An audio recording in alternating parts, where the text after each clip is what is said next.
Sebelum menyimak alur cerita Renegade Immortal, sobat bisa menonton filmnya terlebih dahulu, agar mudah memahami alur ceritanya. Tanpa berlama-lama, lanjut ke alur ceritanya. Waktu berlalu dengan cepat, dan waktu 1 bulan berlalu dengan cepat. Semua laki-laki di desa itu pergi pada tengah malam. Ouyang Hua dan 13 adalah garda depan saat mereka membawa semua orang langsung ke gua. Wang Lin tidak mengikuti dan bahkan tidak mengikuti dengan akal sehatnya. Ini adalah ujian bagi mereka, dan jika gagal, itu berarti mereka tidak memenuhi syarat dan Wang Lin akan berangkat ke kota iblis kuno untuk mencari peluang lain. 5 hari kemudian, ketika Wang Lin sedang berkultivasi di kedalaman lembah, dia membuka matanya. Tak lama kemudian, suara keras terdengar dari kejauhan saat barisan panjang orang bergegas menuju lembah di sepanjang jalan yang berkelok-kelok. Antrean panjang ini dibentuk oleh orang-orang yang bukan berasal dari desa, dan wajah mereka dipenuhi ketakutan. Ada laki-laki dan perempuan di antara mereka, dan mereka semua berada di puncaknya. Tangan mereka diikat dengan tali, dan ada 7 orang per baris. Setiap barisan membawa balok kayu yang tangan mereka terikat saat mereka perlahan bergerak maju. Ouyang Hua berjalan di depan dan berlumuran darah. Meski terlihat lelah, namun ada kegembiraan di wajahnya. Penduduk desa bergerak di sisi garis ini. Jika ada tahanan yang bergerak terlalu lambat, penduduk desa akan maju dan meneriaki mereka. 13 berjalan di ujung barisan. Seluruh auranya sangat berbeda dari sebelumnya. Dia tidak lagi sombong dan tampak lebih tenang. Ada ekspresi tekad di wajahnya sekarang. Dia berjalan di belakang garis dengan beberapa orang di sekitarnya. Namun, mereka semua menjaga jarak dan terlihat hormat di mata mereka. Dapat dikatakan bahwa 13 mampu menunjukkan waktu yang besar selama pertempuran ini. Dengan dia dan Ouyang Hua bekerja sama, mereka mampu melewati formasi dan membuat musuh lengah. Tetua musuh dimangsa oleh singa 13 yang dipanggil sejak awal. Dia kemudian menggunakan mantra pemurnian jiwa tepat di depan musuh untuk memurnikan jiwa tetua musuh dan menyegelnya di dalam bendera jiwa. Di saat yang sama, Ouyang Hua juga tidak lamban, dia dengan cepat memurnikan jiwa orang-orang yang tewas dalam pertempuran dan menyegel mereka. Adegan ini merupakan kejutan besar bagi musuh. Antrean panjang ini dengan cepat sampai di dalam lembah. Kemudian semua wanita segera mengeluarkan ember kayu dari rumahnya seolah-olah mereka sudah terbiasa dengan hal ini. Ada cairan hijau di dalam ember, dan masih menggelegak. Itu mengeluarkan bau tidak sedap. Kepala setiap orang luar dimasukkan ke dalam ember, dan mereka dipaksa meminum sedikit cairan hijau ini. Setelah meminum cairan tersebut, mereka langsung mengungkapkan ekspresi bingung. Kemudian beberapa penduduk desa membawa mereka pergi dan membisikkan sesuatu ke telinga mereka.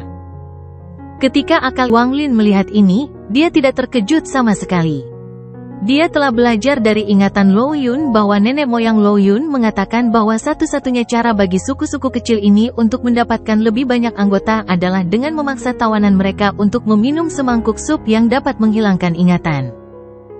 Efek dari sup ini adalah membuat orang tersebut melupakan segalanya, dan kemudian seseorang akan membisikkan nama baru dan situasi sukunya saat ini kepada orang tersebut.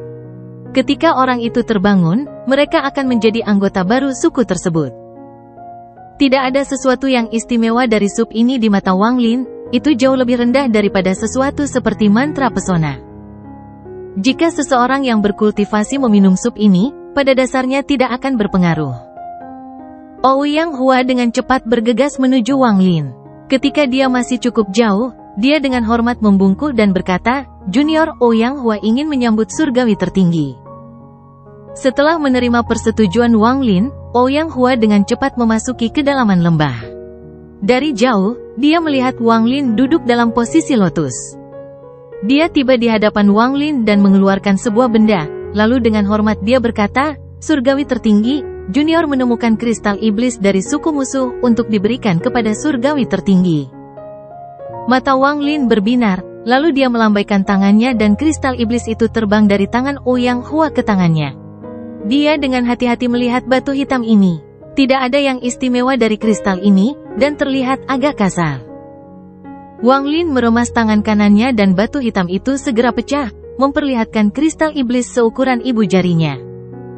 Kristal iblis peringkat 2. Wang Lin melihat kristal itu sejenak sebelum melahapnya. Ouyang Hua menundukkan kepalanya dan tetap diam. Dia telah menunjukkan ekspresi rasa hormat sepanjang waktu.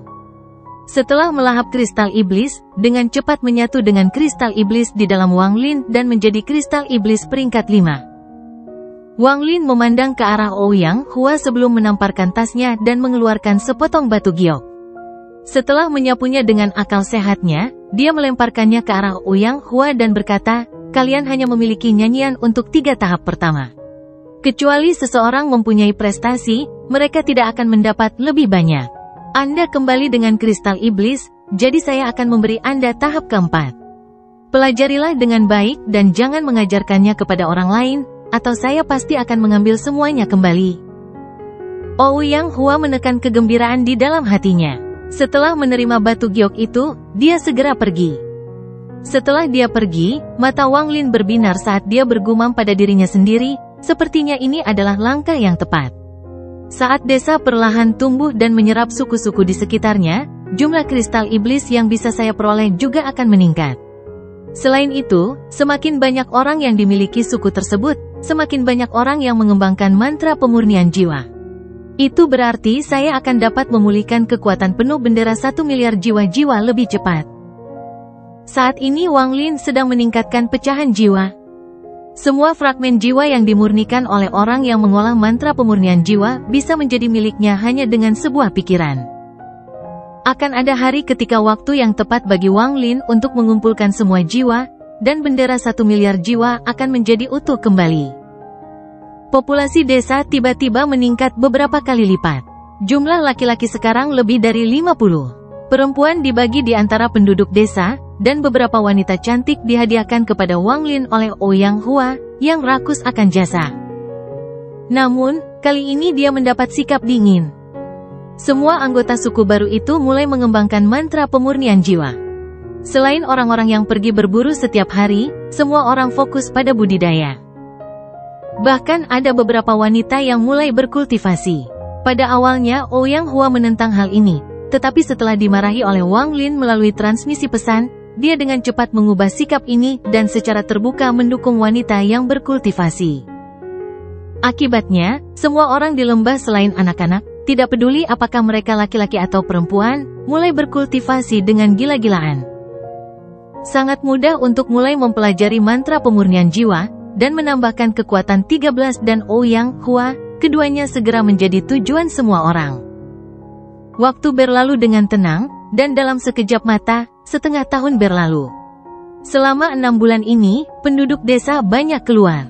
Mereka pergi berkelompok atau sendiri-sendiri, semuanya untuk membuat bendera jiwa mereka sendiri atau membunuh binatang buas sehingga mereka dapat memurnikan jiwa. Selain 13, 4 orang lagi mencapai tahap ketiga dalam 6 bulan ini dan perlu membuat bendera jiwa mereka. Semua orang sudah tahu aturan Wang Lin sekarang. Jika mereka menginginkan nyanyian untuk tahapan di luar tahap ketiga, mereka harus mendapatkan pahala, dan hanya ada 3 cara untuk melakukannya. Yang pertama adalah menyerahkan kristal iblis, yang kedua adalah menemukan petunjuk orang asing, dan yang ketiga adalah membuat setidaknya 10 bendera 10 jiwa, dan setidaknya 4 bendera, harus memiliki jiwa utama di dalamnya.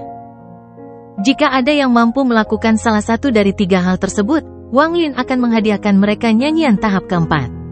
Sedangkan untuk nyanyian tahap kelima, persyaratannya bahkan lebih ketat.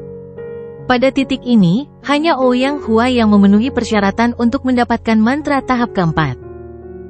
Bahkan 13 hanya menyempurnakan 7 bendera jiwa.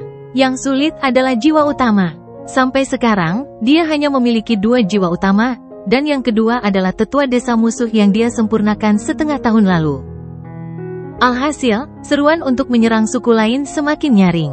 Hanya dengan menyerang suku lain barulah terdapat kristal iblis, jiwa primer, dan fragmen jiwa dalam jumlah besar. Harus dikatakan bahwa perkataan Ouyang Hua menjadi kenyataan. Setiap 5.000 tahun ketika orang asing tiba, mereka akan membawa pertumpahan darah ke negeri roh iblis. Hanya karena kedatangan Wang Lin, lembah ini berubah dari desa yang tenang menjadi desa yang penuh dengan agresi untuk menyerang suku lain guna mendapatkan nyanyian tingkat yang lebih tinggi. Ketika seruan perang semakin keras, perang baru akhirnya dimulai. Kali ini tidak masalah apakah itu laki-laki atau perempuan. Selain beberapa orang yang tertinggal untuk mengasuh anak-anak, hampir setiap penduduk desa meninggalkannya. Mereka tidak semua akan menyerang satu tempat, mereka akan dibagi menjadi 3 kelompok untuk menyerang 3 suku berbeda. Ini adalah satu-satunya cara untuk memenuhi kebutuhan mereka, karena jika mereka semua menyerang suku yang sama, tidak akan ada cara untuk memisahkan kristal iblis dan jiwa utama. Tak seorang pun di tanah roh iblis memperhatikan bahwa ada kekuatan yang semakin kuat, karena tidak ada yang mau repot-repot memeriksa suku-suku ini di gurun.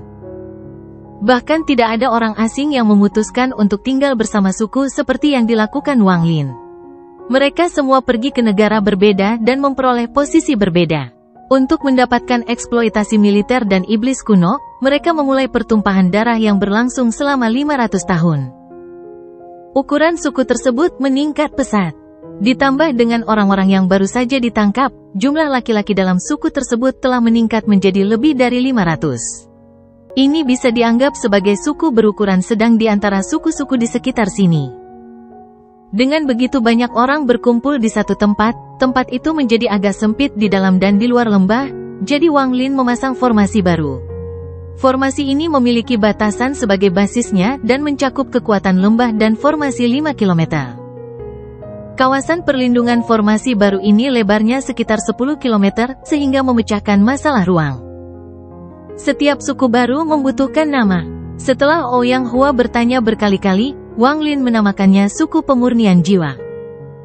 Pusat dari kawasan baru seluas 10 km ini adalah lembah.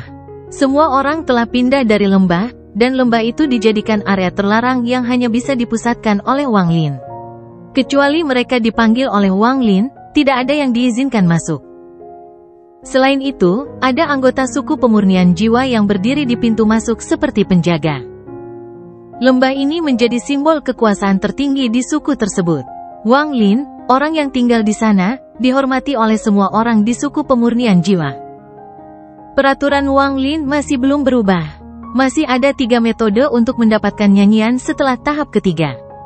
Semua orang di suku pemurnian jiwa menghabiskan seluruh waktunya untuk berkultivasi. Selain masyarakat yang berpatroli, hampir tidak ada orang di luar karena semua orang bercocok tanam di dalam rumahnya. Suku pemurnian jiwa benar-benar berbeda dari semua suku lain di negeri roh iblis, itu lebih mirip sekte budidaya yang baru lahir. Kehidupan Wang Lin menjadi sangat damai, karena dialah satu-satunya orang yang tinggal di dalam lembah. Semua rumah yang ada di sini sebelumnya telah dipindahkan oleh Wang Lin, dan sekarang tempat ini hampir seperti alam surgawi. Di tempat yang mirip alam surgawi ini, Wang Lin secara pribadi membangun sebuah rumah kayu. Rumah kayu ini sangat sederhana, tetapi ada dao yang luar biasa di dalam kesederhanaan ini.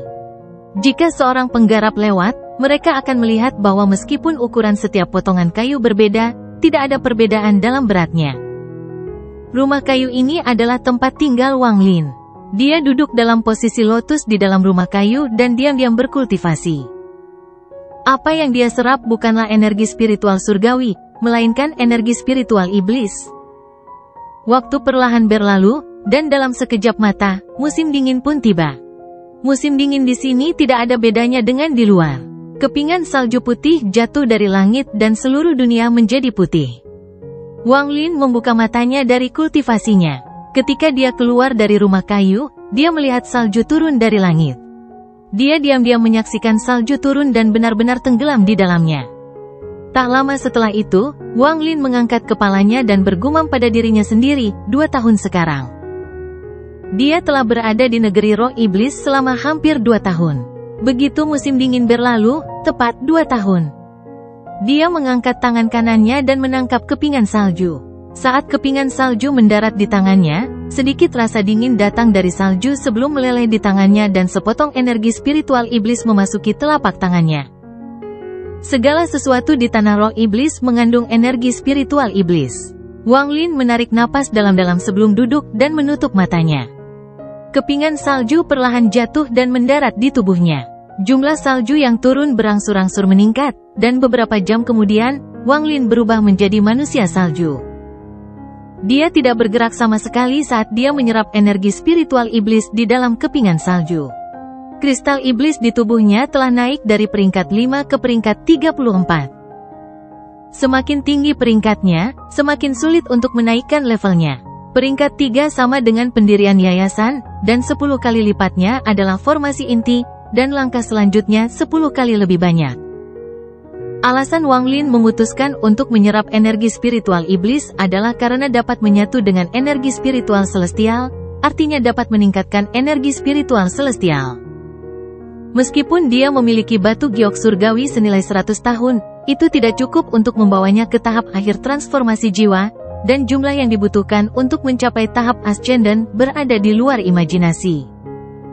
Oleh karena itu, jika dia ingin meningkatkan level kultivasinya, dia harus mencari jalan pintas lain. Mengubah energi spiritual iblis menjadi energi spiritual surgawi adalah salah satu metode yang dipikirkan Wang Lin. Jika Wang Lin bisa memikirkan hal ini, maka orang lain juga bisa memikirkannya. Saat ini semuanya bergantung pada siapa yang bisa menyerap lebih banyak energi spiritual iblis. Di mata Wang Lin, energi spiritual iblis adalah alternatif dari batu giok surgawi karena dapat membantu meningkatkan tingkat kultivasinya. Dalam 2 tahun ini, suku pemurnian jiwa terus meningkat. Ketika kebutuhan akan nyanyian berikutnya semakin meningkat, orang-orang meninggalkan lembah untuk melatih diri mereka sendiri.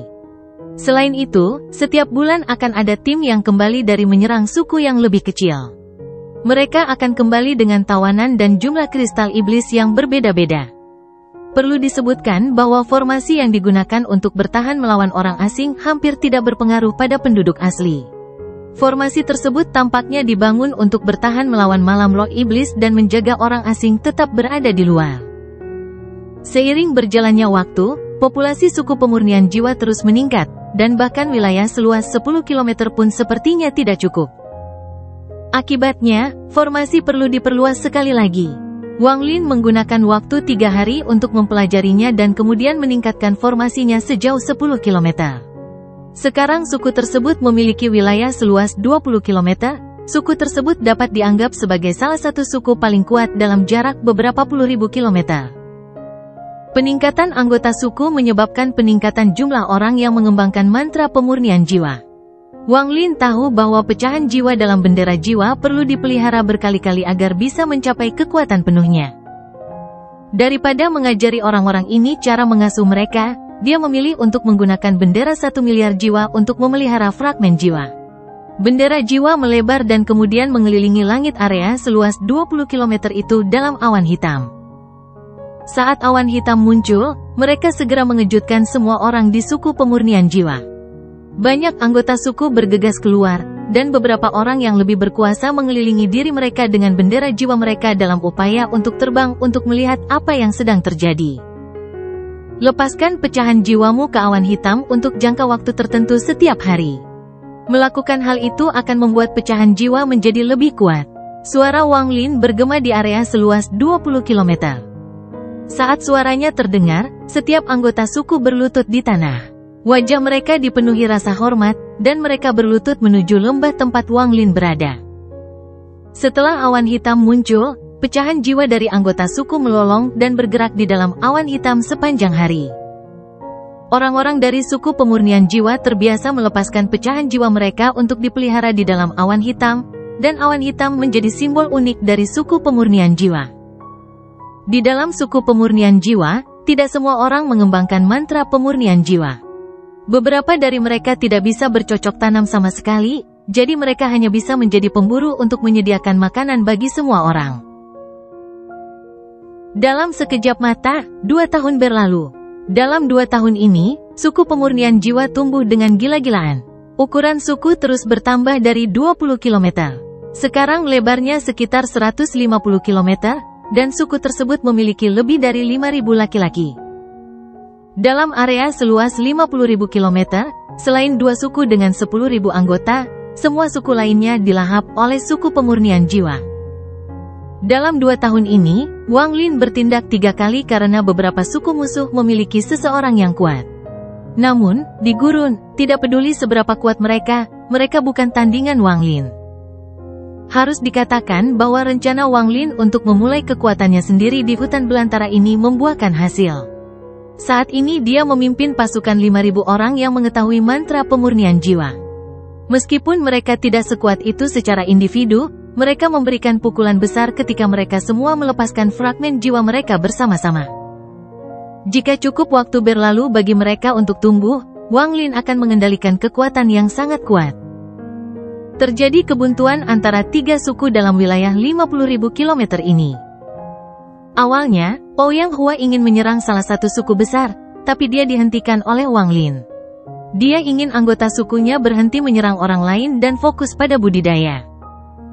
Dalam waktu 4 tahun, Wang Lin mengubah suku kecil di lembah menjadi suku besar dengan lebih dari 5.000 orang. Wang Lin memerintahkan mereka semua untuk fokus pada kultivasi karena dia punya rencana lain.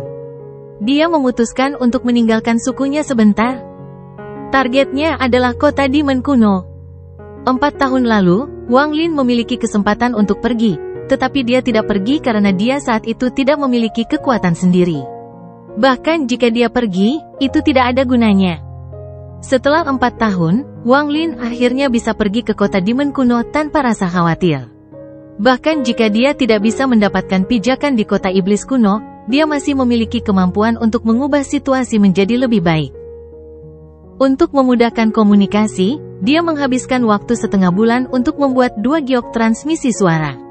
Dia menyimpan satu dan meninggalkan yang lainnya di dalam suku pemurnian jiwa. Jika bukan karena dia kekurangan material, dia akan menempatkan arai transfer di dalam suku pemurnian jiwa. Dengan begitu, dia bisa kembali dalam sekejap. Wang Lin tidak akan pergi sendirian kali ini. Akan ada 2 pemuda yang mengikutinya, dan salah satunya adalah 13. Orang lainnya bernama Huo Pao. Dia berasal dari suku kecil dan telah membangkitkan energi spiritual iblisnya. Dia memiliki 2 bintang energi spiritual iblis ketika dia bergabung dan merupakan ahli nomor 1 dari suku kecil itu. Ouyang Hua secara pribadi menangkap orang ini dan memaksanya meminum sup penghapus ingatan, kemudian orang ini menjadi anggota suku pemurnian jiwa. Orang ini sangat berbakat dalam berkultivasi. Dengan titik awalnya dari 2 bintang energi spiritual iblis, dia segera melampaui semua orang dan mendekati Ouyang Hua.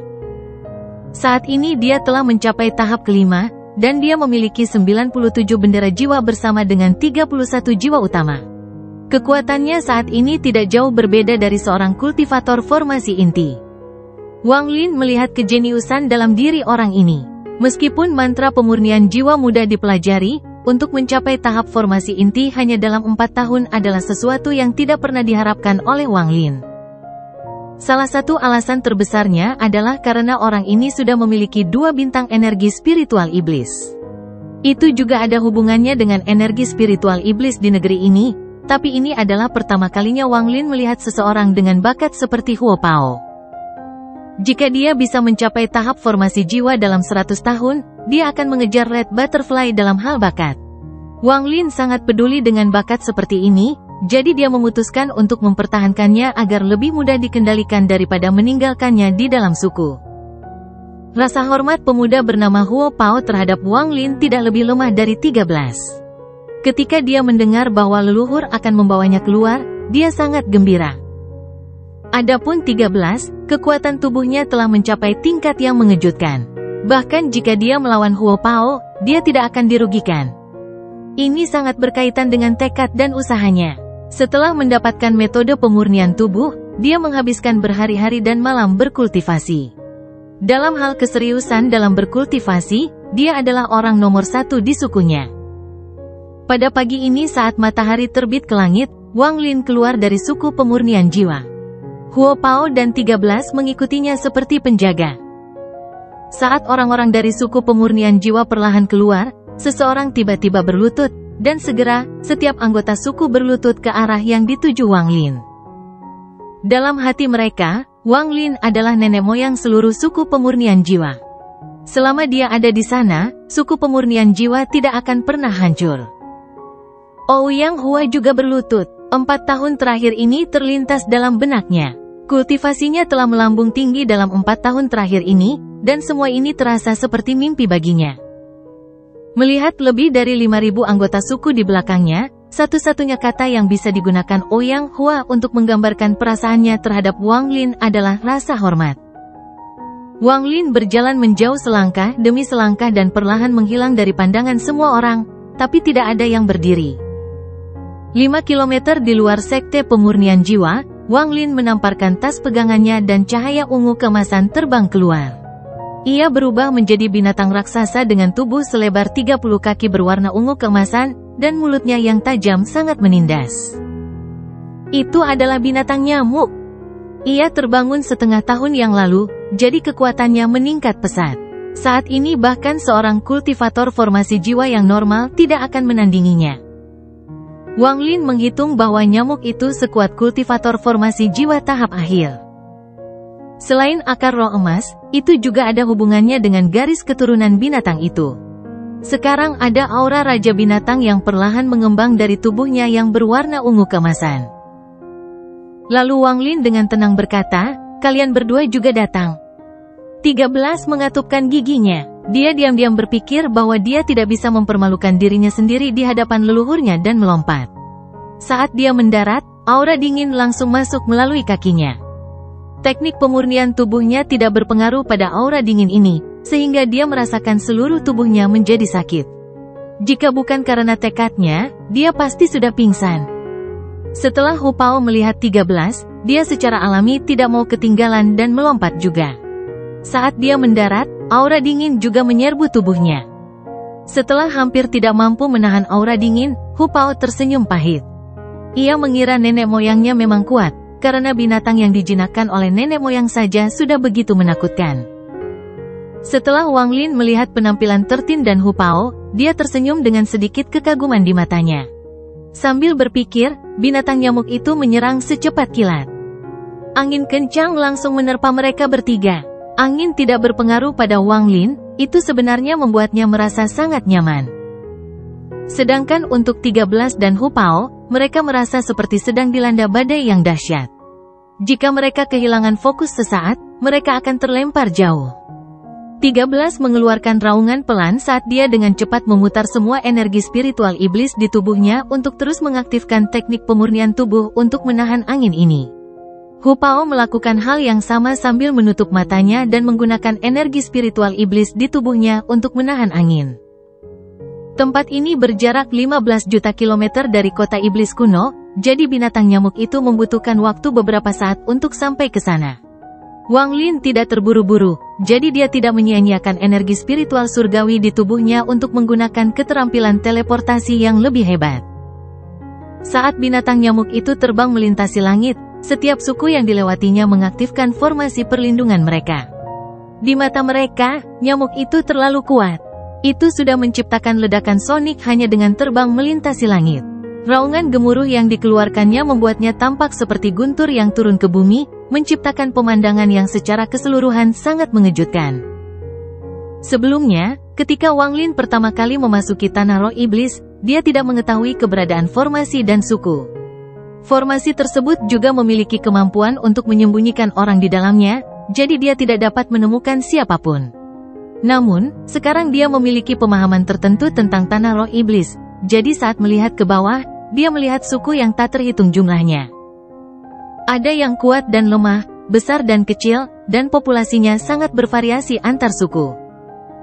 Jika suku pemurnian jiwaku bisa menyatukan semua suku di negeri roh iblis, itu akan menjadi kekuatan yang bahkan akan mengejutkan 9 negara di sini. Mata Wang Lin menjadi dingin. Setelah 7 hari, kota iblis kuno muncul di kejauhan. Ketika mereka berada 50 km jauhnya dari kota, Wang Lin menyingkirkan binatang nyamuk itu, dan dia, 13, dan Hu Pao mendarat di tanah. Ini adalah salah satu kota di negeri setan langit, kota setan kuno. Di mata semua suku itu, kota iblis kuno memiliki kekuatan surga. Itu adalah tempat suci dan merupakan impian semua orang. Semua ini mungkin berdampak pada 13 sebelumnya, tetapi baginya, Wang Lin adalah kekuatan surga, suku adalah tanah sucinya, dan mimpinya adalah mendapatkan pengakuan Wang Lin. Adapun Hu Pao, dia masih belum bisa dibandingkan dengan 13.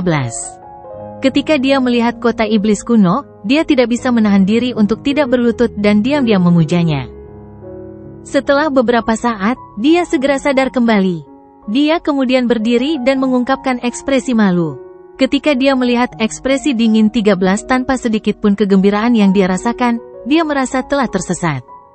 Dia menarik napas dalam-dalam, meludah ke kota iblis kuno, bergumam sedikit, dan menunjukkan ekspresi jijik di wajahnya. Wang Lin tersenyum melihat tindakan 13 dan Hu Pao, lalu dia mengambil satu langkah dan bergerak maju seperti kepulan asap. 13 dan Hu Pao segera mengikuti. Mereka bertiga dengan cepat melintasi 50 km dan tiba sebelum kota iblis kuno.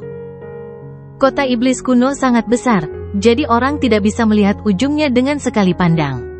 Meskipun itu adalah kota terbesar yang pernah ditemui Wang Lin sejauh ini, dia telah melihat planet dan nebula. Tidak peduli seberapa besar kotanya, ia tidak bisa dibandingkan. Saat memasuki kota, dia tidak menyembunyikan energi spiritual celestialnya dan sangat tenang. Ini adalah gerbang utara, dan dengan banyaknya orang yang keluar masuk kota, tentu saja ada penjaga yang ditempatkan di sini.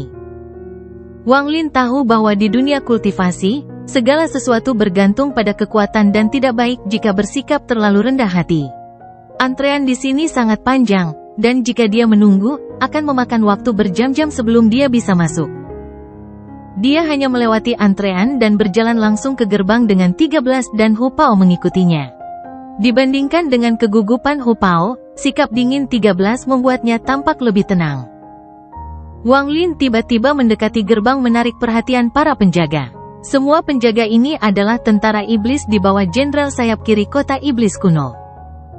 Semua tingkat kultivasi mereka sama dengan tahap pendirian yayasan para kultivator, dan di mata mereka, Wang Lin adalah orang biadab normal tanpa energi spiritual iblis di dalam dirinya.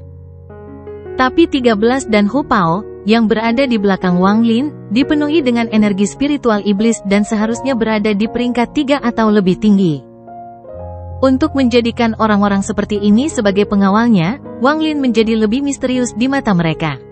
Namun, ini saja tidak cukup bagi para penjaga untuk melanggar peraturan. Ketika Wang Lin mendekat, salah satu tentara yang mengenakan baju besi hitam melangkah maju. Dia mengayunkan tombaknya untuk menunjuk ke arah Wang Lin dan dengan dingin berkata, "Mundur." Lancang, tanpa menunggu Wang Lin berbicara, 13 melangkah maju dan melayangkan pukulan. Dalam pikirannya, siapapun yang berani tidak menghormati Wang Lin adalah musuhnya. Dia tidak menahan pukulan ini sama sekali, dan metode pemurnian tubuh klan iblis raksasa membuat tubuhnya sekuat logam. Pukulan ini seperti pedang terbang karena menembus penghalang suara. Bahkan ruang di sekitar pukulannya tertekuk saat ia berlari menuju prajurit iblis itu. Ekspresi prajurit iblis itu berubah drastis. Di matanya, pukulan 13 datang ke arahnya seperti meteor dan mengandung kekuatan misterius di dalamnya. Dia ingin menghindar, tapi dia menemukan sesuatu menahannya di tempatnya. Dia merasa seluruh tubuhnya berada di bawah air dan gerakannya melambat. Tapi orang ini telah melalui banyak pertempuran dan sangat berpengalaman. Dia dengan cepat menggerakkan tombaknya ke depan tubuhnya dan mengambil langkah mundur. Tinju 13 mendarat di tombak. Dengan dentuman yang teredam, retakan muncul di tombak, lalu berubah menjadi debu karena kekuatan yang dihantamnya. Wajah prajurit iblis itu menjadi pucat. Meskipun kekuatan yang membatasi dirinya telah hilang, dia terpaksa mundur beberapa langkah dan darah keluar dari sudut mulutnya. Jika bukan karena tentara iblis lain yang menangkapnya, dia akan terluka lebih parah. Namun, bahkan orang-orang yang menangkapnya pun gemetar dan wajah mereka menjadi pucat. Mereka jelas terluka juga karena membantu prajurit itu menyerap sebagian kekuatan pukulannya.